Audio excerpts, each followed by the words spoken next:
Yes, hello, welcome back to the Rugby League Forecast podcast. My name is Connor Moran, and today I will be reviewing the Brisbane Broncos 2025 season. They finished in fourth position, and they ended up winning the minor premiership. They ended up winning the big one, the premiership. Canberra ended up winning the minor premiership. A terrific season for Brisbane in the way in which they were able to finish it. I think they ended up winning their last 7 or 8 games in a row. Reece Walsh, for me, it was the best grand final performance we've seen from an individual player for 80 minutes. You know, you look back at Nathan Cleary in 2023, there was a 16-minute period he dominated in that arena. But Reece Walsh did it for 80 minutes, and defensively, incredible. One of the best defensive performances I've seen from a player. Under pressure, absolutely fantastic. But Brisbane, it had its highs and lows, and I think, for me personally, it was the best final series we've seen since 1998 in the NRL. I really believe that. I think 2009 will be up there too with Jared Hayne and what he was able to do with Parramatta beating the Dragons week one of that season in the finals, but this year, you genuinely did not know who was going to win the comp. Normally, you can pick it between maybe two or three teams. You might say, "Oh, look, Melbourne, Roosters, or Penrith, or." But Brisbane, they haven't won a comp since 2006, so it'd been a 19-year drought, and the way in which they were able to climb back from really struggling through the season. They versed Manly in round 13 at Brookvale Oval, and Manly put 30 points on them. I think it ended up being about 36 points to 6 around that scoreline. And Manly dominated through the middle. And Manly aren't known for doing that at the moment. We haven't got overly too many forwards in terms of big bodies compared to Brisbane. And they bashed up through the middle. They got through the likes of Payne Haas, Patrick Carrigan pretty easily, but Manly, they were phenomenal in that game. I remember the Broncos after that game. I remember the pressure was on Michael Maguire's job as a head coach. Phil Rothfield came out on NRL 360 saying, "Why would you take them on a cruise? It's going to be a distraction. Madge's job is under pressure." And to be completely honest with you, I questioned, and I think many people questioned, whether or not the Brisbane Broncos would end up making the finals for 2025. I think it's a terrific story, and I think as much as they're not one of my favourite teams, Brisbane, but you just got to respect what they did, how they climbed back from the pressure that they were under. And there are reports out there that Adam Reynolds, Ben Hunt, and I think it was another player, I'm not sure who, Patrick Carrigan, came up to Michael Maguire and said, "I think we need to simplify things halfway through the season." And for Michael Maguire to listen to those players, and for Michael Maguire to understand and show patience and put his ego aside and actually listen to the players, shows a lot of maturity and shows to me that he's a really good coach. Because I can actually remember Anthony Watmoe on a podcast with Hello Sport in 2018, and he was talking about Des Hasler and how he had this great ability to be able to properly listen to his senior players and trust them so that he can earn the respect back. And I think that's the beauty about coaching, as Michael Maguire has this amazing way of relating to his players. He trains them hard, and he cops a lot for that. But in saying that, he has this amazing way of really connecting with them, and really getting the best out of his players. I mean, look at Shibasaki. What a story. For me, he's one of the great stories of Brisbane in 2025. He last played for the Broncos in 2018, only played a couple of games. Comes, goes to the Knights, goes to Japanese rugby, uh, comes back to Brisbane on a train and trial contract. And this is what Michael Maguire can do as a Broncos coach. He can't just get the best out of the club. He can get the best out of the players. So Shibasaki on a train and trial contract at the start of the year, in the number 4 jersey, he scores a trial two against the Roosters in round 1. And all of a sudden, everyone's thinking, "Oh, yeah, I remember this guy." And all of a sudden, the tries just kept coming and the tackle busts. And he ended up just defensively being brilliant too on his edge. and he ends up making the Origin squad for the decider in Game 3 and winning an Origin series as the centre alongside Robert Toyer. An incredible story. He then goes and wins a premiership with Brisbane.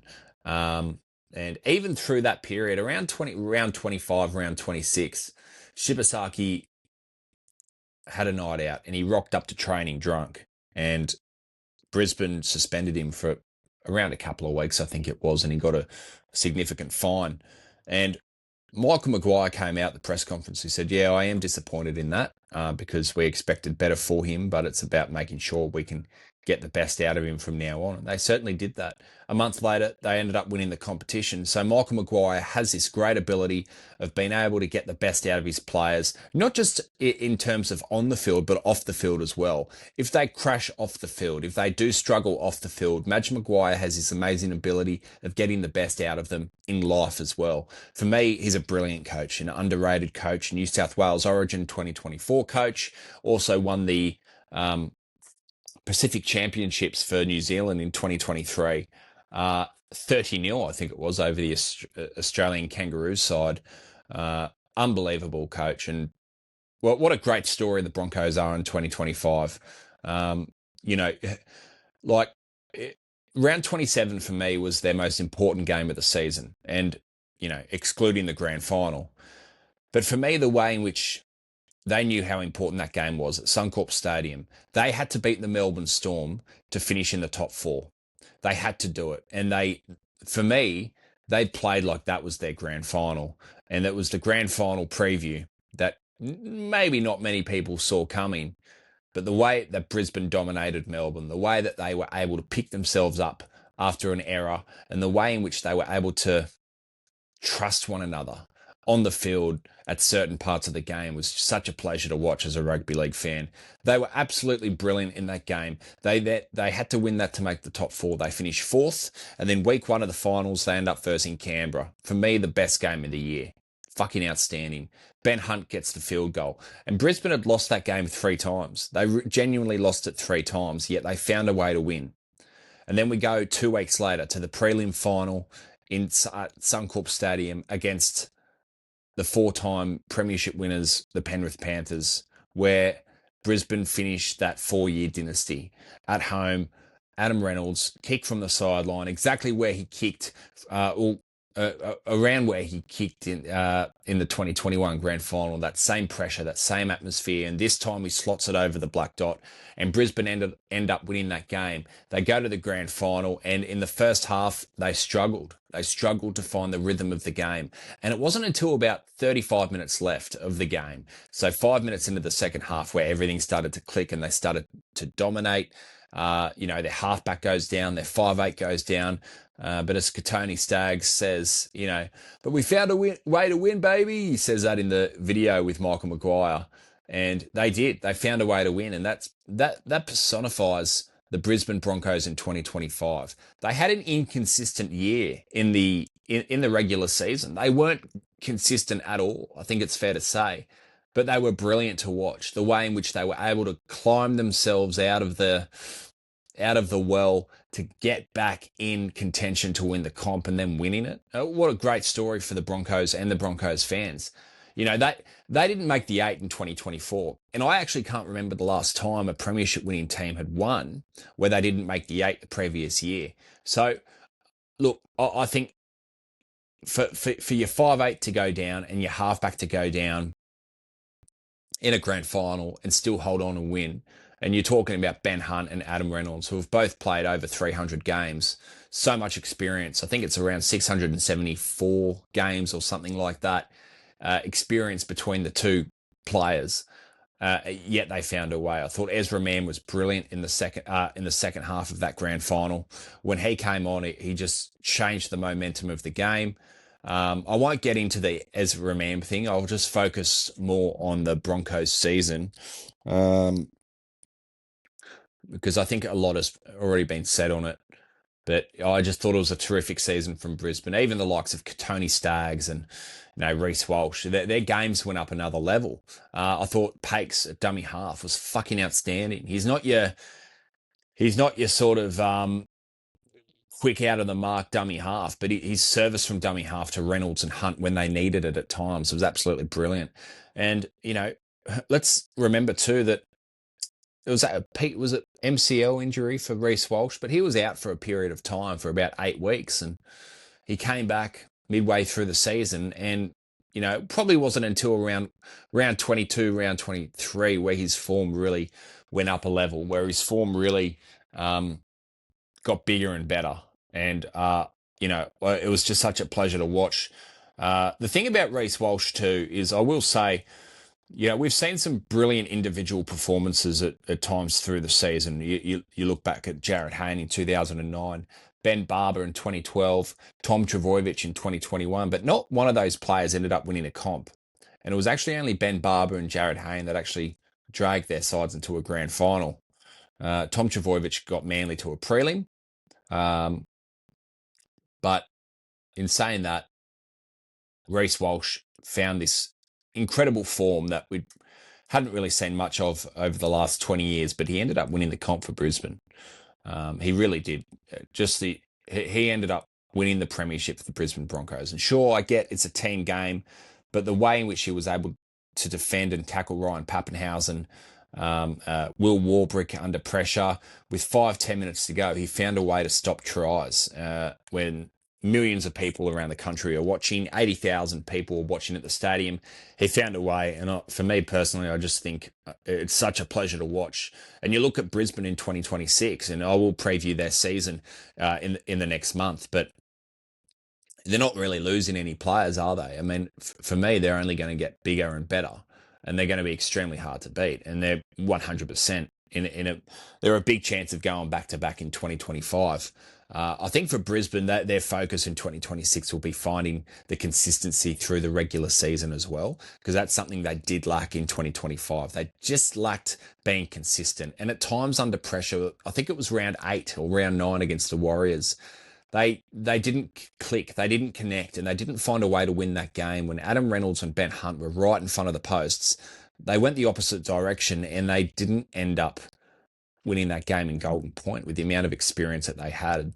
Reece Walsh gave a penalty away, and Luke Metcalf gets the penalty conversion, and the Warriors win that. And all of a sudden, that was the beginning of the downfall of Brisbane's section, that bad part of Brisbane's season in 2025. But the way they were able to come back, it's pretty amazing. It really is amazing. It's been actually, for me personally, that one of my least favourite sides, only because I'm a tragic New South Wales fan, and I don't like seeing Queensland teams do overly too well. Apart from, I'd like the Titans to do well. But in saying that, I understand too, it is good for rugby league if Brisbane are doing well. As much as that it is hard to admit, it is good for the game when they're doing well. And I just think that they were just an absolute pleasure to watch. I thought Cobbo being dropped was a huge call for Karapani. Cobbo's now going to the Dolphins. So there were some selections there that were quite tough for Madge to make, but he believed in his system. He believed in what he needed to bring to Brisbane, and he stuck by it. And I think that shows a lot of leadership as a head coach. And I think the Brisbane Broncos, if I'm the Broncos, you sign Madge up to another five-year deal. He has made interesting decisions, though. Getting rid of Kobe Black is one they may regret. I can see him ended up being a really good half in rugby league.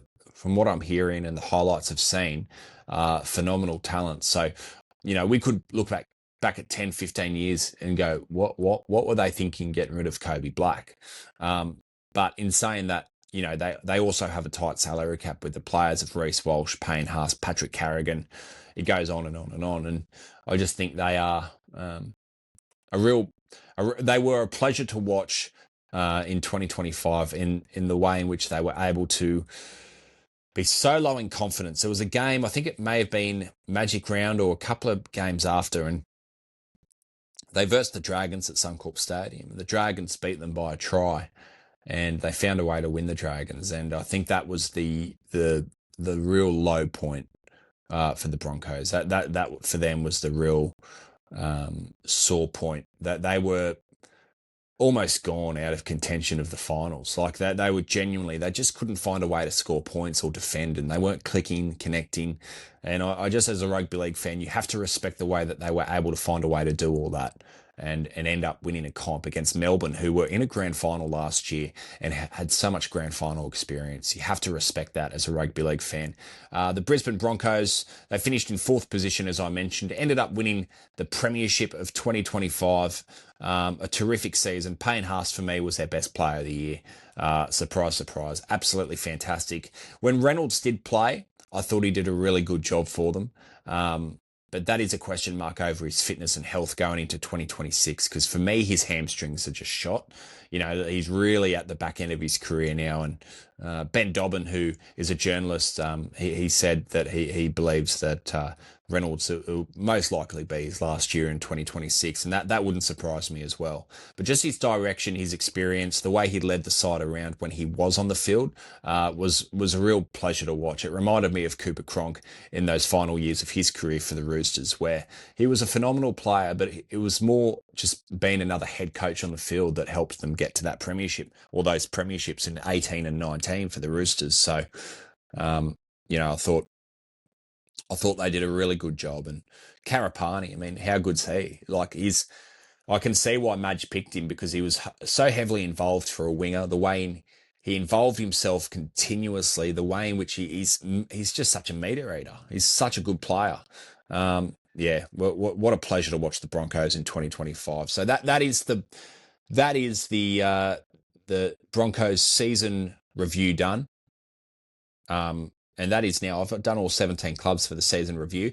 Now, guys, at 4 p.m. this afternoon, I think it is, the Team List Tuesday will come out for the trial games. There's 2 games, and it's the Vegas teams versus each other this Saturday night, 5 o'clock, 5:30, on Fox League and KO Sports. It's going to be a terrific. It's going to be really good just to see football back on the field. Football back on the screens, and just, footy back onto the field. You know, I think that for these players, they've trained so hard where they just want to get out there and play footy on the field. Not so much footy at training anymore. They want to get out there and do the dirty work on the field. So I'll have another podcast this afternoon, going through the team lists, talking about certain players and where we think they may play in certain positions through the year if they're going to start the season. I'll analyse the sides and go through what I think will be a terrific pre-season trial campaign for all the clubs. Now, the Broncos are going to play in a World Club Challenge. That's in 2 weeks. So much to look forward to. There's about 19, 20 games when you include the women's All-Stars and the men's All-Stars. So there's about 20 games or so over the next 3 weeks. So it's going to be really interesting to watch these younger guys from every club come through the ranks and show everyone what they've got. So that's the Broncos season review. Thank you very much for watching. My name is Connor Moran, and this is the Rugby League Forecast podcast. If you haven't done so already, please follow on Spotify and subscribe to the YouTube channel. Nearly stuffed that bit up there. See ya.